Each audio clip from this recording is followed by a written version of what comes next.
এই ভারতবর্ষের বুকে, এই হিন্দুস্থানের বুকে এই ব্যক্তিটি যদি আজ হিন্দু না হতো তাহলে সে হয়তো আজ বেঁচে থাকতো। এনাকে মারার আগে তিনি কোন রাজ্যে বাস করেন জানতে চাওয়া হয়নি, তার জাতি কি সেটাও জিজ্ঞাসা করা হয়নি, আর তার ভাষা কি সেটাও জানতে চাওয়া হয়নি।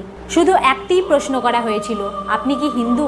আর উত্তর শুনেই কোনো মায়াদয়া না করে এই ব্যক্তিটির বুকে গুলি চালিয়ে দেওয়া হয়, গুলিতে তার বুক ঝাঁঝরা করে দেওয়া হয়। এটা কিন্তু শুধু এই ব্যক্তিটির সঙ্গে নয়, আরও ২৬ জনের সঙ্গে ঠিক এই রকমটাই করা হয়েছে। তাদের বুক গুলিতে ঝাঁঝরা করে দেওয়া হয়েছে। তাদের শুধু একটাই অপরাধ, তারা হিন্দু। তারা এতটাই অমানবিক ছিল যে এরা হিন্দু কিনা সেটা নিশ্চিত করতে তাদের পোশাক খুলতে বলা হয়, তাদের উলঙ্গ করে যাচাই করা হয় তারা হিন্দু কিনা। জম্মু কাশ্মীরের পাহালগামে মঙ্গলবার অর্থাৎ গতকাল দুপুর ৩টের সময় এই ঘটনাটি ঘটে।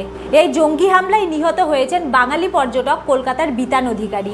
কলকাতার বৈষ্ণবঘাটার বাসিন্দা তিনি। স্ত্রী ও সন্তানকে নিয়ে বেড়াতে গেছিলেন কাশ্মীরে এবং সেখানে গিয়ে তিনি জঙ্গিদের মুখে পড়েন। তাকে শুধু একটাই প্রশ্ন করা হয়েছিল, সে কি হিন্দু? তারপরই এই পরিণতি। শ্রীনগরে ময়নাতদন্তের পর দেহ রাজ্যে ফিরবে। স্ত্রী ও সন্তান সুস্থ আছেন।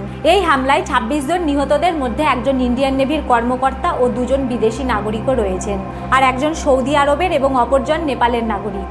ঠিক এই ঘটনাটি যখন ঘটে তখন ভারতের প্রধানমন্ত্রী নরেন্দ্র মোদী তিনি ছিলেন সৌদি আরব সফরে। তিনি ঘটনাটি শোনার পরেই সঙ্গে সঙ্গে স্বরাষ্ট্রমন্ত্রী অমিত শাহকে সেই ঘটনাস্থলে যেতে বলেন এবং তিনি সঙ্গে সঙ্গেই সেই স্থানে পৌঁছান। আর প্রধানমন্ত্রী নরেন্দ্র মোদী সৌদি আরব সফর সংক্ষিপ্ত করে মঙ্গলবার রাতেই দেশে ফিরে আসেন। কাশ্মীরে বেড়াতে যাওয়া যে পর্যটকদের উপর গুলিবর্ষণ করা হয় তার মধ্যে গুজরাট থেকে আসা এক পর্যটক বলেছেন, হঠাৎ হামলা শুরু হলেই মুহূর্তের মধ্যে ভয়াবহ পরিস্থিতি তৈরি হয়ে যায়। সবাই দৌড়াতে থাকে এবং কান্নায় চিৎকার করতে থাকে। হামলাটি যেখানে ঘটেছে সেটি বৈশায়ন নামক এলাকায়, পেহেলগ্রাম থেকে ৫ কিলোমিটার দূরে পাহাড়ের চূড়ায় অবস্থিত। কাশ্মীরে ভারত শাসনের বিরুদ্ধে ১৯৪৭ সালে ভারত স্বাধীনের পর থেকেই সশস্ত্র গোষ্ঠীর তৎপরতায় বহু সাধারণ মানুষ ও নিরাপত্তা বাহিনীর প্রাণহানি হয়েছে। পাকিস্তান কাশ্মীরকে নিজেদের বলে দাবি করে। এই নিয়ে ভারত ও পাকিস্তানের মধ্যে কয়েক দশক ধরে পূর্ণাঙ্গ যুদ্ধ ও সীমিত সংঘাতে জড়িয়েছে উভয়ই। বর্তমানে প্রায় ৫ লক্ষ ভারতীয় সেনা সদস্য কাশ্মীরে মোতায়েন রয়েছে। কাশ্মীরের সাধারণ নাগরিকদের উপর সবচেয়ে বড় ধরনের হামলা করা হয়েছে ২০২৪ সালের জুন মাসে। সেই সময় হিন্দু তীর্থযাত্রীদের একটি বাসে পাহাড়ের উপর থেকে অনবরত গুলি করতে থাকে এবং বাসের ড্রাইভারের গায়ে গুলি লাগার ফলে বাসটি গভীর খাতে পড়ে যায়, যার ফলে ৯ জন নিহত ও ৩৩ জন আহত হয়। এর আগে ২০১৯ সালে কাশ্মীরের পুলওয়ামায় এক আত্মঘাতী বোমা হামলায় ৪৬ জন ভারতীয় সেনা নিহত হন, যার ফলস্বরূপ ভারত পাকিস্তানের উপর সার্জিক্যাল স্ট্রাইক চালায়। ২০১৯ সালের পুলওয়ামা হামলার পর কাশ্মীরের সবচেয়ে বড় হামলা হচ্ছে এটি। কাশ্মীরের মুখ্যমন্ত্রী ওমর আবদুল্লাহ বলেছেন, সাম্প্রতিক বছরগুলোতে বেসামরিক লোকজনকে লক্ষ্য করে যতগুলো হামলা হয়েছে তার মধ্যে সবথেকে বড় হামলা হচ্ছে এটি। এই হামলার নিন্দা জানিয়েছেন যুক্তরাষ্ট্রের প্রেসিডেন্ট ডোনাল্ড ট্রাম্প এবং রাশিয়ার প্রেসিডেন্ট ভ্লাদিমির পুতিন। তারা জানান, কাশ্মীরের এই ঘটনায় তারা গভীরভাবে মর্মাহত হয়েছেন। সন্ত্রাসবাদের বিরুদ্ধে ইসরায়েলের প্রধানমন্ত্রী বেঞ্জামিন নেতানিয়াহু বলিষ্ঠভাবে ভারতের পাশে থাকবেন এবং সন্ত্রাস মুক্ত করতে যা যা পদক্ষেপ নিতে হয় তার সবকিছু দিয়ে ভারতকে সাহায্য করবেন। ভাবলে খুব অবাক হতে হয়, ভারত সবচেয়ে বড় গণতন্ত্র এবং হিন্দু মেজরিটি দেশ হওয়া সত্ত্বেও এখানে হিন্দুদেরকেই সবচেয়ে আতঙ্কে থাকতে হয়। আমেরিকায় যদি আপনি খ্রিস্টান হন তাহলে শুধুমাত্র আপনার ধর্মের কারণেই কি আপনার জীবন নিয়ে নেওয়া হবে? আপনি যদি ইসরায়েলে ইহুদি হন তাহলে কি সেখানে আপনাকে গুলি করা হবে? আপনি যদি পাকিস্তান বা বাংলাদেশে ইসলাম ধর্মাবলম্বী ব্যক্তি হন তাহলে কি সেটি আপনার অপরাধ হবে?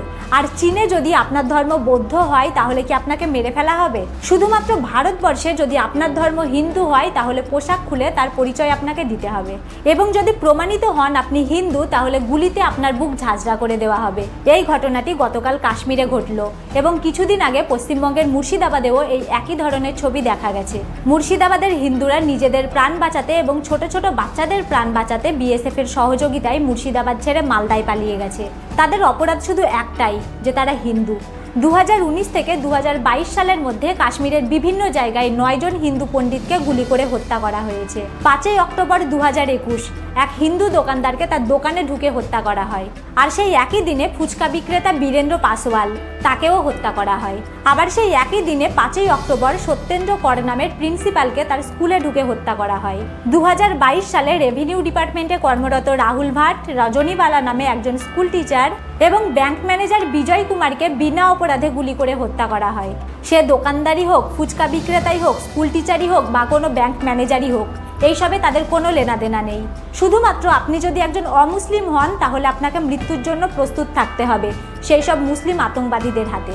তারা এতটাই কাশ্মীর করে যে যারা এখানকার মূল নিবাসী অর্থাৎ আদি বাসিন্দা সেই কাশ্মীর পণ্ডিতদেরকেও তারা ছাড়ে না।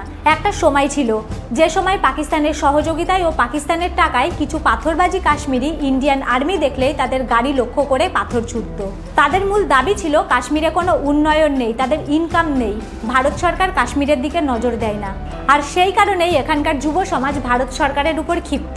কিন্তু আর্টিকেল 370 হাঁটানোর পর ভারত ও বিদেশ থেকে প্রচুর ট্যুরিস্ট কাশ্মীরে বেড়াতে আসছে। 2024 সালে 2,35,00,000 ট্যুরিস্ট এখানে বেড়াতে এসেছে।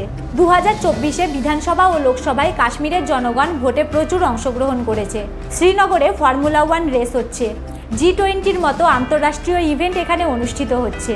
চেনাব নদীর উপর ইন্ডিয়ান রেলওয়ে দুনিয়ার সবথেকে বড় ব্রিজ বানিয়ে দিয়েছে। শ্রীনগর থেকে দিল্লি পর্যন্ত ডাইরেক্ট ট্রেনের সুবিধা দেওয়া হয়েছে। প্রতিদিন বাচ্চারা স্কুলে যাচ্ছে। কাশ্মীরের যুব সমাজ তাদেরকে বিশেষ ছাড় দেওয়ায় তারা সেন্ট্রাল গভর্নমেন্টের বিভিন্ন চাকরিও পাচ্ছে। কাশ্মীরের আতঙ্কবাদীদের কাশ্মীরের উন্নয়ন নিয়ে না আগে কোনো মাথা ব্যথা ছিল, না এখন কোনো মাথা ব্যথা আছে। এই জঙ্গি গোষ্ঠীর উদ্দেশ্য ছিল একটাই, হিন্দু মুক্ত কাশ্মীর করতে হবে ও কাশ্মীরকে পাকিস্তানের হাতে তুলে দিতে হবে। অটল বিহারী বাজপেয়ী যখন প্রধানমন্ত্রী ছিলেন তখন কাশ্মীরে এর থেকেও বেশি জঙ্গি হামলা হতো। অনবরত ভারতীয় সামরিক বাহিনীর উপর হামলা করা হতো। অটল বিহারী বাজপেয়ী তখন কাশ্মীরকে জঙ্গি মুক্ত করতে একটি অপারেশন চালু করেছিলেন। আর তখন ছিল রমজান মাস। অটল বিহারী বাজপেয়ীকে রিকোয়েস্ট করা হয় তিনি যেন অপারেশন স্থগিত রাখেন। অটল বিহারী বাজপেয়ী কাশ্মীরের সেই রিকোয়েস্ট রেখেছিলেন এবং তার ফলে তারা অটল বিহারী বাজপেয়ীকে ধন্যবাদও জানিয়েছিলেন। কিন্তু তার বিনিময়ে কি দেওয়া হচ্ছে? আগে যা ছিল এখনও ঠিক একই রয়েছে কাশ্মীরের এই জঙ্গি গোষ্ঠী। আর কাশ্মীরি বা কি স্টেপ নিয়েছে? কাশ্মীরের একটা শ্রেণী বলছে এরা কাশ্মীরের স্বাধীনতার জন্য এসব করছে। আর কোন স্বাধীনতার কথা বলছেন আপনারা? যে সাধারণ মানুষগুলো কাশ্মীরে বেড়াতে যান, তাদের দেবতাকে পূজা করতে যান, আর আপনারা তাদের সঙ্গে এগুলো করছেন। কি অপরাধ তাদের? একটা কথা আছে, অতিথি দেবো ভব, অতিথি দেবতার সমান। আর যেই অতিথিরা আপনাদের বাড়িতে আপনাদের কাশ্মীরে ঘুরতে যান, বেড়াতে যান, যেই মানুষগুলো আপনাদের রোজগার বাড়ায়, কাশ্মীরের অর্থনীতিকে সমৃদ্ধ করে, যেই নিরাপরাধ মানুষগুলো কাশ্মীর শান্ত হয়ে গেছে, এই কাশ্মীর আর আগের কাশ্মীর নেই, এই চিন্তা ভাবনা নিয়ে সেখানে বেড়াতে যায়, আপনারা তাদেরকেই টার্গেট করছেন। আর আপনারা কত বড় জঙ্গি গোষ্ঠী! যদি আপনাদের সাহস থাকে ইন্ডিয়ান আর্মির সঙ্গে যুদ্ধ করুন না। সাধারণ মানুষদের এইভাবে না মেরে আপনাদের কি ডিমান্ড সেটা তাদেরকেই জানান। কোনো ব্যক্তি যদি নিজে ক্ষুধার্তও থাকে, তার বাড়িতে যদি কোনো অতিথি যায় তাহলে তার খাবারটা তাকে দিয়ে দেয়। আর এটা শুধু হিন্দু ধর্মে বা সনাতন ধর্মে নয়, এটা আপনাদের ইসলাম ধর্মেও আছে। তাহলে আপনারা কোন ইসলামকে মানেন? কোন ইসলামের কথা বলেন বারবার? নিরপরাধ ব্যক্তিদের, অন্য ধর্মের মানুষদের খুঁজে খুঁজে বের করে তাদেরকে কি গুলি চালানোর কথা বলে ইসলাম? অন্য ধর্মের মানুষদের হত্যা করলে আপনারা জান্নাতে যাবেন, এই শিক্ষাই কি দেয় আপনাদের ইসলাম? প্রতিটি যুদ্ধেরই একটা নিয়ম থাকে। যখন দুই দেশের মধ্যে যুদ্ধ হয় তখন ফৌজিরা কিন্তু কোনো সাধারণ মানুষকে মারে না। তারা যদি সামনে চলে আসে তাদেরকে বাঁচানোর চেষ্টা করে, তাদেরকে নিরাপদ স্থানে নিয়ে যায়। এটাই তাদের প্রধান ও প্রথম ধর্ম। আর এখানকার জঙ্গি গোষ্ঠীগুলি এতটা নির্লজ্জ, এতটা নীচ মানসিকতার যে তারা তাদের ঘরে পূজা করতে আসা সাধারণ মানুষকেও ছাড়ে না। আর যেই গোষ্ঠীগুলি পাকিস্তান থেকে সাপোর্ট পেয়ে এই কাজগুলি করছে, পাকিস্তান যদি ভাবে এই গোষ্ঠীগুলিকে সামনে রেখে তারা পিছন থেকে দাবার চাল চালবে, তাহলে সেটা তারা খুব বড় ভুল করবে। যখন সার্জিক্যাল স্ট্রাইক করা হয়েছিল তখন পাকিস্তান বেশ কিছুদিন শান্ত হয়ে লেজ গুটিয়েছিল। আবারও সময় চলে এসেছে নতুন কোনো সার্জিক্যাল স্ট্রাইকের।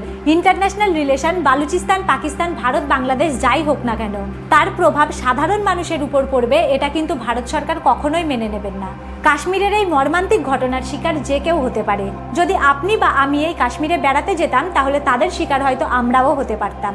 কাশ্মীরের এই ঘটনায় আমরা খুবই মর্মাহত। কাশ্মীরের শান্তি যেন পুনরায় ফিরে আসে, আমরা এই আশাই রাখবো ভারত সরকারের কাছে।